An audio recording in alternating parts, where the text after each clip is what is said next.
Сәлем достар, сіздермен асқабақ самсасының рецептімен бөліскім келеді. Слоеный өте дәмді, осындай қатпарлы самса болып шығады. Алдымен қамырына 2 шай қасық тұз салып, 500 мл су құйдым.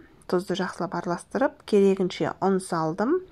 Ұнын жақсылап араластырып, жұмсақ қамыр илеп аламыз. Қамырдың илеуін қандырып, 15 минутқа тұндырып қоямыз. Одан кейін 15 минуттан кейін алып, қамырымызды 2-ге бөлеміз.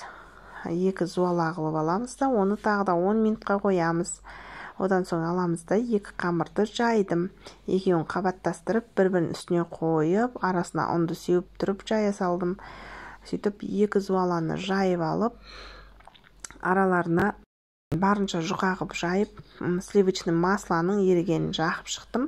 Видеодағыдай орап, әдемелеп, салафанмен жауып, морозильникке салып қойдым. Екінші қамырды тоже аштым да.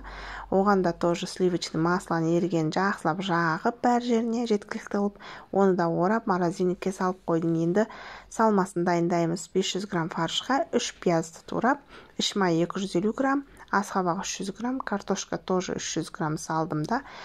Кинзазіреп, бұрыш барлығын араластырып, тұзын жақсылап араластырдым да қолмен. Оны 2-ге бөліп қойдым. Іш май болмаса, кәдімгі сұйық май қоссаңыздар болады. Морозильникке тестаны алдым да.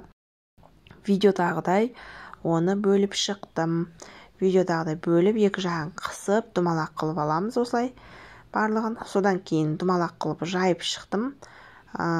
Кішкентай оқтаумен барлығын бір тегіс жайдым да. Ішіне дайындап қойған салмамды салып шықтым. Салмамызды жеткілікті қылып, бөліп қойған бойынша салдым. Одан кейін самсамызды әркім өз қалауы бойынша түйеді. Мен бірінші думалақ қылып, мынандай қылып түйдім. Арасында 3 бұрышты қылып түйдім. Аралас қылып түйе бердім. Сөйтіп түйіп самсамызды.